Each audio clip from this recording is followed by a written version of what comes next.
અને મહત્વપૂર્ણ સમાચાર સાબરકાંઠાથી બીઝેડ ગ્રુપ કૌભાંડ મામલે મેહુલ દરજી 30 નવેમ્બર સુધી રિમાન્ડ પર પોલીસે 7 આરોપીઓને કોર્ટમાં રજૂ કર્યા છે। તો સીઆઈડી ક્રાઇમે કૌભાંડમાં કુલ 7 આરોપીઓની ધરપકડ કરી।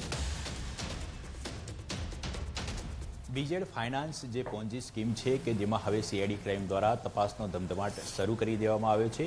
આરોપીઓની ધરપકડનો દોર પણ હવે શરૂ થઈ ગયો છે। કેટલાક આરોપીઓની ધરપકડ પણ કરી છે। આ સમગ્ર મામલે વાતચીત કરવા માટે આપણી સાથે ડીવાયએસપી અશ્વિન પટેલ સાહેબ છે, તેમની સાથે વાત કરીશું। સર, આ જે સમગ્ર કૌભાંડ બહાર આવ્યું હતું, અત્યાર સુધીમાં કેટલા આરોપીઓની ધરપકડ કરવામાં આવી છે અને કોની કોની ધરપકડ કરવામાં આવી છે? આજરોજ કુલ 6 આરોપીની ધરપકડ કરવામાં આવી છે। 6 આરોપી પૈકી 4 એજન્ટ છે અને બાકીના 3 એમ્પ્લોય છે। એ લોકો એજન્ટ વિથ એમ્પ્લોય બી છે, એટલે 6 લોકોની ધરપકડ કરી અને એ લોકોની રિમાન્ડની કાર્યવાહી હાથ ધરવામાં આવી છે। સર, મુખ્ય જે એજન્ટ છે એ કોણ છે અને આખું જે ચાલતી હતી સ્કીમ, કઈ રીતે લોકોને લોભામણી લાલચ આપીને ફસાવવામાં આવતા હતા? બીઝેડ ગ્રુપ દ્વારા ટાર્ગેટેબલ રિટાયર્ડ શિક્ષક તથા બીજા કર્મચારીઓ જે નિવૃત્ત હોય એ લોકોને ટાર્ગેટ કરવામાં આવતા હતા। એમના જીપીના પૈસા અથવા એમના જે બચત છે એના ઉપર આ લોકો 3%થી લઈ અને 18% સુધીની વળતરની વાતો કરી અને અલગ અલગ પ્રકારની સ્કીમો કોઈને ફોન આપતા હતા રોકાણ ઉપર। તો મોરબીમાં પાટીદારો પર અત્યાચાર મુદ્દે ગરમાયું છે રાજકારણ। કાંતિ અમૃતિયાએ કોંગી આગેવાન મનોજ પનારા પર સાધ્યું નિશાન। સમાજને ગુમરાહ કરવા એક સાથે 200 લોકો ગયા। ઘણાએ 2017ના આંદોલનનો લાભ લીધો। કોઈ ભાજપમાં આવી ગયા, કોઈ ઘરે બેસી ગયા। ચૂંટણી આવે છે એટલે કંઈક નવું કરવાનું પ્લાનિંગ હોય। 2017માં અમારા જેવા કેટલાયને હરાવ્યા હતા તેવું પણ અમૃતિયાએ કહ્યું છે। 500 પાટીદારોના બંદૂકના લાયસન્સ માંગવાનો મુદ્દો, કોઈની તાકાત નથી કે મોરબીમાં ગેંગ ઊભી થાય। બેનું ખરેખર લાયસન્સ જોતું હોય તો પોતાને ઓનલાઈન અરજી કરવાની હોય અને એનો અભિપ્રાય આપે અને એનું લાયસન્સ આપે, પણ સમાજને ગુમરાહ કરવા હોય, એકારે 200 લઈ અને આવેદનપત્ર દેવા જવું હોય, એ તો મેં મારા જાહેર જીવનમાં 35 વર્ષમાં પહેલી વાર જોયું। છતાં પણ લાયસન્સ એને મળતા હોય તો અમે એમના ભેગા અને અમે પણ એને લાયસન્સ દેવડાવવા માટેની અમારી તૈયારી છે। પણ મારી વિનંતી છે કે જેને અરજીમાં દીધું ને એ પોતે પોતાની રીતે ઓનલાઈન અરજી કરી અને એની કાર્યવાહી કરવી જોઈએ। એટલે હવે નવું કાંઈક ચૂંટણી આવતી હોય અને નવું કાંઈક કરવાનું પ્લાનિંગ હોય। તો મોરબીમાં 200 પાટીદારોએ બંદૂક માટે અરજી કરી, જે મામલે એસપીજીના અધ્યક્ષ લાલજી પટેલનું નિવેદન પણ સામે આવ્યું। લાલજી પટેલે કહ્યું કે સ્વરક્ષા માટે હથિયાર માંગવું એ ખોટું નથી। હથિયાર માટે અરજી કરી છે તો ચકાસણી કરીને લાયસન્સ આપવું જોઈએ।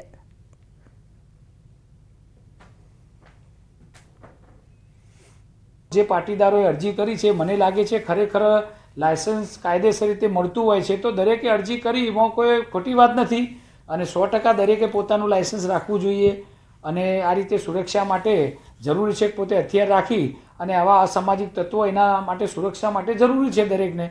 તો જેમને પણ ભાઈઓએ માગી છે, હું માનું છું યોગ્ય વાત છે। તો રાજ્યમાં આદિવાસીઓ માટે અલગ ભિલિસ્તાનની માંગ ઉઠી હતી। આ અલગ ભિલિસ્તાનની માંગને આદિજાતિ વિકાસ મંત્રી કુબેર ડિંડોર અને કુંવરજી હળપતિએ વખોડી છે। બંને મંત્રીઓએ અલગ ભિલિસ્તાનની માંગ કરતા લોકોની આકરી ટીકા કરી હતી। મંત્રીઓએ કહ્યું કે કેટલાક લોકો આદિવાસી સમાજને ગેરમાર્ગે દોરી અને રાજકીય લાભ લઈ રહ્યા છે। આદિવાસીઓનો વિકાસ ગુજરાત અને દેશની સાથે રહીને જ થઈ શકે છે। અલગ ભિલિસ્તાનની માંગનો કોઈ મતલબ નથી। પ્રધાનમંત્રી નરેન્દ્ર મોદી અને રાજ્ય સરકાર આદિવાસી સમાજના સર્વાંગી વિકાસ માટે હંમેશા તત્પર હોવાનું જણાવ્યું હતું અને આદિવાસીઓ સરકારની સાથે હોવાનો મત પણ વ્યક્ત કર્યો હતો। બિલિસ્તાન શક્ય છે ખરું? કોઈ સંજોગોમાં શક્ય નથી કે એમાં શેના માટે બિલિસ્તાન હોય કે અહીંયા તમામ સુવિધાઓ, તમામ વ્યવસ્થા, એજ્યુકેશન, જે બાકીની વ્યવસ્થા છે એ ગુજરાત સરકાર પૂરી કરી રહી છે।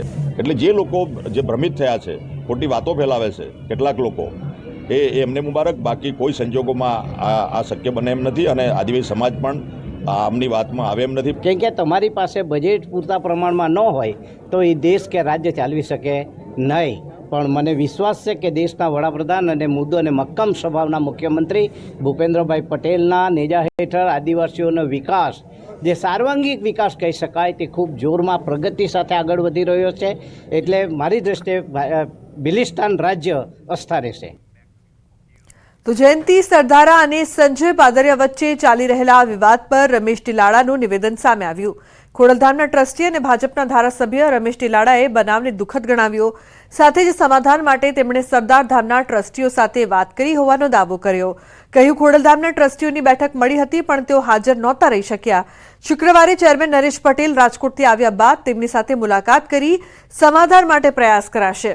ટીલાડાએ કહ્યું કે ખોડલધામ અને સરદારધામ બંને સામાજિક સંસ્થાઓ છે, તેમાં હરીફાઈ ન હોઈ શકે.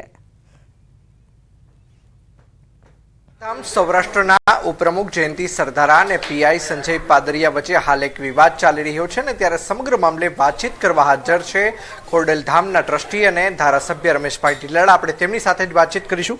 રમેશભાઈ, શું કહેશો આપની પ્રતિક્રિયા?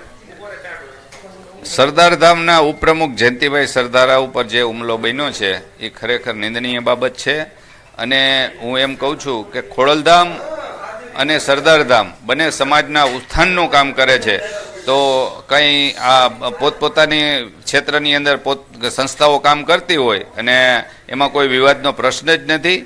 અને આ વિવાદ હશે કાંઈ જે કાંઈ હશે ઇન્ટરનલ, તો એ અમે વહેલામાં વહેલો પૂરો કરી દેશું.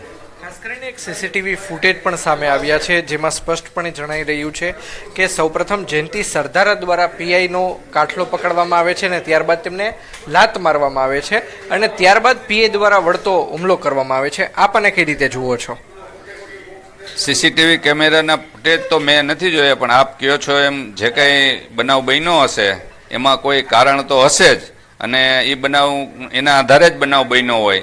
એટલે હવે તો બંને પક્ષને સાંભળી તો જ સાચી હકીકત બહાર આવે. ખાસ કરીને આપની સરદાર ધામના જે ટ્રસ્ટીઓ છે, જે હોદ્દેદારો છે, તેમની સાથે કોઈ વાતચીત થઈ છે કે જેથી કરીને ઘીના ઠામમાં ઘી પડી શકે? કારણ કે ગઈકાલે જયંતી સરદારા દ્વારા પણ સમાધાનની એક વાત કરવામાં આવી છે. શું કહેશો?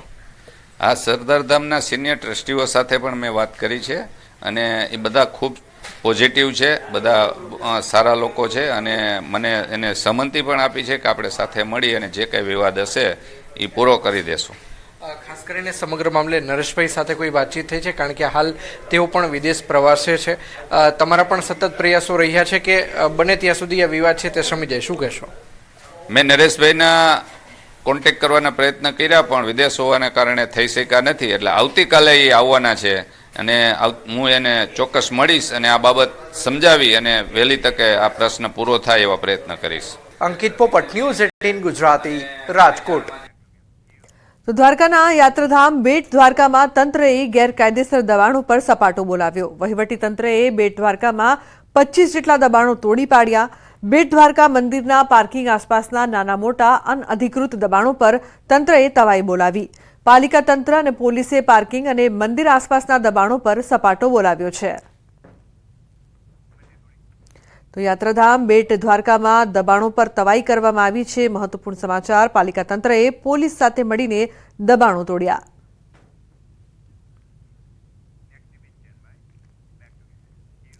ડાંગ જિલ્લાના અંતરિયાળ વિસ્તારોના ગામડાઓ પણ વિકાસની રાહમાં છે. અહીં વિકાસના નામે રસ્તાઓ બિસ્માર દ્રશ્યો અહીં જોવા મળી રહ્યા છે. ચોમાસાએ વિદાય લીધાને ઘણા દિવસો થઈ ગયા છતાં અહીં રસ્તાને લઈને લોકોમાં ભારે હાલાકીનો સામનો કરવો પડી રહ્યો છે. વહીવટી તંત્ર દ્વારા કેટલાક રસ્તા પર પેચવર્ક કરવામાં આવ્યો નથી અને તંત્રની બેદરકારીના લીધે લોકોને તકલીફો પડી રહી છે. સતી, ગોળસ્ટા, ખાપરી, સુંદા, વરસુણા અને મહારાઈ ઝોન જેવા અંતરિયાળ વિસ્તારના ગામોને જોડતો રસ્તો ઘણા સમયથી બિસ્માર હાલતમાં છે. તંત્ર દ્વારા આ ખરાબ રસ્તાઓને વહેલી તકે સમારકામ કે નવીનીકરણ કરવામાં આવે એવી સ્થાનિકોની માંગ છે. તો ભાવનગરમાં ટ્રાફિકની સમસ્યા હળવી કરવા માટે પુલ બનાવવાની કામગીરી શરૂ તો થઈ, પરંતુ 4 વર્ષ વીતવા છતાં હજુ સુધી પુલનું નિર્માણ કાર્ય પૂર્ણ નથી થયું, જેથી સ્થાનિકોને ટ્રાફિકની સમસ્યા થતા પારાવાર હાલાકીનો સામનો કરવાનો વારો આવ્યો છે. મહાનગરપાલિકાએ શહેરના શાસ્ત્રીનગરથી દેસાઈનગર સુધી 117 કરોડના ખર્ચે આ નિર્માણધીન ફ્લાયઓવર બનાવવાનું કામ વર્ષ 2020માં શરૂ કરાયું હતું, જેની સમયમર્યાદા 27 માસની હોવા છતાં આજ દિન સુધી પુલ બન્યો નથી.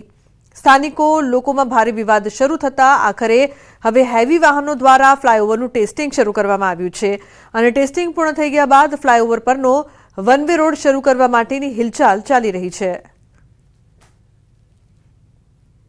વર્ષમાં બનાવવાની સમય મર્યાદા હતી એને વારંવાર કોન્ટ્રાક્ટરને સમય મર્યાદા વધારીને આજે 4 વર્ષ થયા.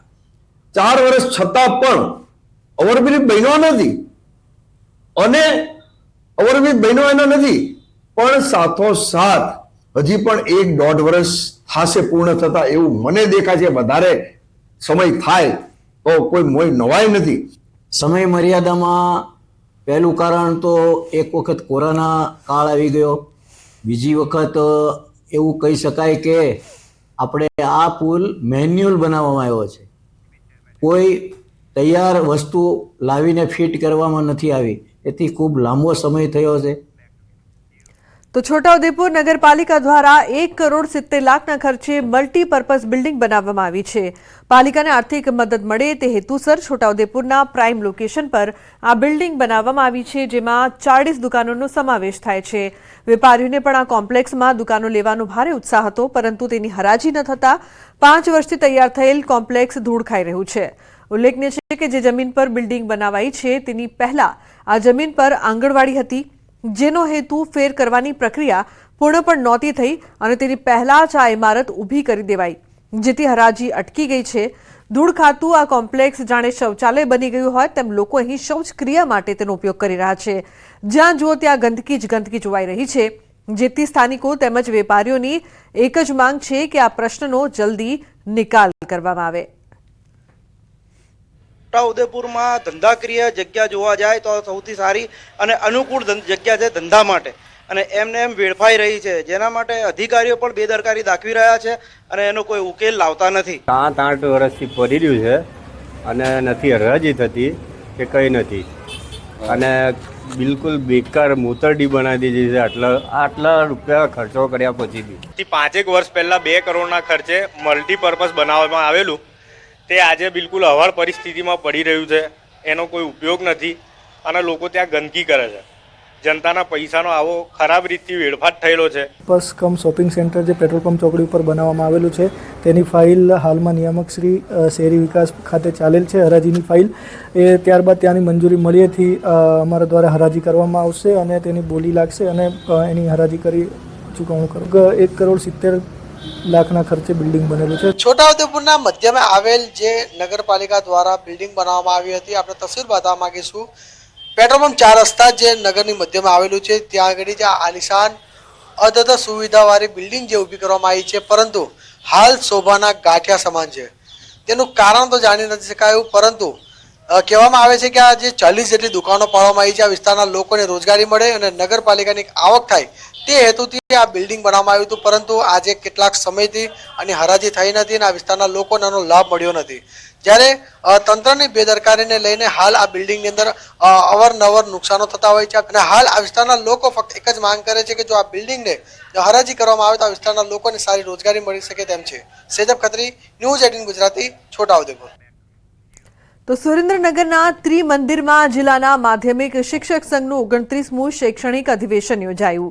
વિધાનસભાના નાયબ મુખ્ય દંડક જગદીશભાઈ મકવાણાના હસ્તે અધિવેશન ખુલ્લું મૂકવામાં આવ્યું, જેમાં નવી શિક્ષણ નીતિ સાથે ઝડપથી અપગ્રેડ થઈ વિદ્યાર્થીઓને ઉત્તમ શિક્ષણ આપવા શિક્ષકોને હાકલ કરાઈ. સરકારે લીધેલા ઓપીએસના નિર્ણયને શિક્ષક સંઘે બિરદાવ્યો. માધ્યમિક શિક્ષક સંઘના અધ્યક્ષ રણજીતસિંહ વાઘેલાએ કહ્યું કે શિક્ષકોની ભરતી કરીને રાજ્યના શિક્ષણને વધુ મજબૂત બનાવશે. સાથે સાથે શિક્ષણ ક્ષેત્રે વિશિષ્ટ કામગીરી કરનાર પ્રતિભા સંપન્ન શિક્ષક હોય, નિવૃત્ત થતા શિક્ષકો હોય કે સ્પોર્ટ્સ લેવલે શિક્ષક મિત્રોએ ભાગ લઈ ગોલ્ડ મેડલ અગર તો સિલ્વર મેડલ મેળવેલ હોય એવા તમામ શિક્ષકોનું આ મહાઅધિવેશનમાં સ્વાગત કરવામાં આવ્યું છે. હમણાં જ 24,700 જેટલા શિક્ષકો ગુજરાતમાં ભરવામાં આવશે, જેમાં પ્રાથમિક, માધ્યમિક અને ઉચ્ચતર માધ્યમિક 1200 જેટલા આચાર્યશ્રીઓની ભરતી થવાની છે. એના નોટિફિકેશન પણ આવી ગયા છે, એનું મેરિટ પણ ચાલુ છે. આ બધું જે કંઈ ઘટ છે તે પૂરી કરવા સરકાર કટિબદ્ધ છે. મહત્વપૂર્ણ સમાચાર ભરૂચથી. ભરૂચના અંકલેશ્વરમાં નહેરમાં ડૂબતા બે લોકોનો જીવ બચાવ્યો ફાયરના જવાનોએ. વાત જાણે એમ છે કે પોતાની નોકરી પૂર્ણ કરી પાનેલી ફાયર બ્રિગેડના જવાનો ઘરે જઈ રહ્યા હતા. આ દરમિયાન ફાયરના જવાન ધર્મેન્દ્ર હાડા અને અન્ય કર્મચારીની નજર ડૂબતા લોકો પર પડી. ત્યારબાદ એક પણ ક્ષણનો વિચાર કર્યા વિના બંનેએ નહેરમાં છલાંગ લગાવી ભારે જહેમતે ડૂબતા 2 લોકોના જીવ બચાવ્યા. ત્યારે સૌ કોઈ આ જાંબાઝ જવાનોની કામગીરીને બિરદાવી રહ્યા છે. તો ભરૂચ પોલીસના ડોગની ઉત્કૃષ્ટ કામગીરી. આમોદ તાલુકાના રેસ્ટ હાઉસમાંથી ચોરીનો ભેદ પોલીસે ટ્રેકિંગ ડોગ સિલ્કીની મદદથી ગણતરીની કલાકોમાં ઉકેલ્યો. થેફ્ટ સ્પોટ અને એવિડન્સની સ્મેલ લઈને ચોરને ટ્રેસ કર્યો. ત્યારબાદ પકડાયેલ શંકાસ્પદ શખ્સોમાંથી ડોગે ગણતરીના મિનિટોમાં ચોરને ઓળખી પણ લીધો હતો. મહત્વનું છે કે આમોદ તાલુકાના રેસ્ટ હાઉસમાં 3.58 લાખની ચોરી થઈ હતી.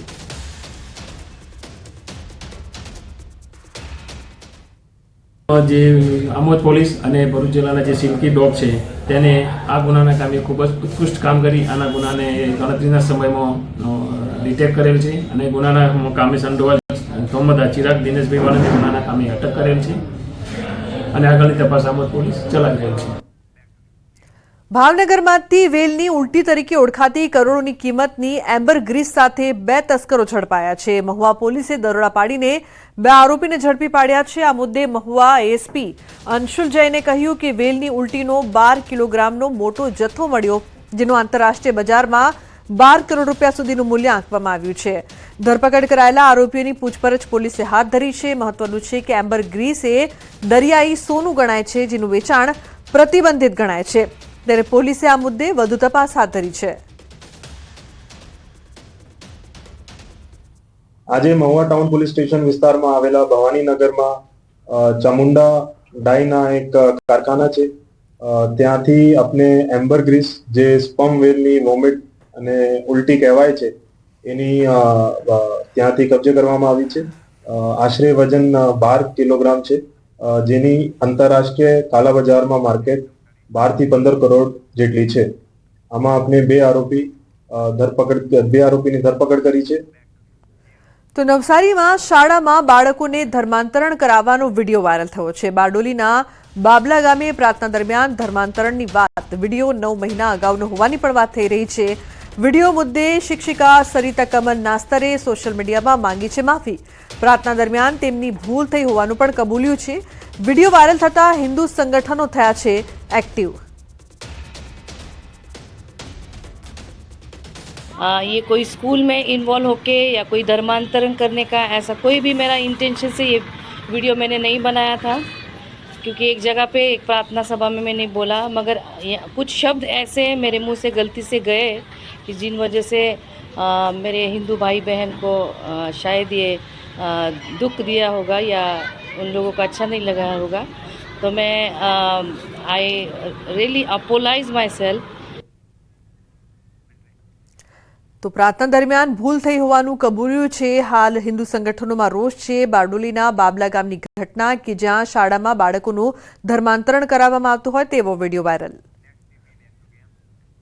अन्य समाचार जूनागढ़थी साधुओना विवाद मामले बैठक धारासभ्य भाजप प्रमुखे करी मध्यस्थी। विवादनो सुखद अंत लाववा माटे प्रयास करवामां आवी रह्या छे। महेशगिरी अने हरिगिरी साथे करवामां आवी रही छे बैठक। विवादनो सुखद अंत आवे ते माटे सरकार द्वारा प्रयास शरू करवामां आव्या। कोई पण संतो होय ए आपणा बधा माटे पूजनीय छे अने सन्माननीय छे। पछी ए महामंडलेश्वर होय के सामान्य नाना संत होय ए आपणा बधा माटे सन्मान्य पूजनीय छे। एटले विवादो न थाय अने सनातन धर्मनुं अने जूनागढ़ गिरनार क्षेत्रनुं खराब न लागे एमना माटे अमे सरकारमां रजूआत करीने सरकारश्रीए सारामां सारो रस्तो નીકળે એવા પ્રયત્નો કરવાની આજે ખાતરી આપી છે કે સરળથી રસ્તો કોઈ સારો નીકળી શકે।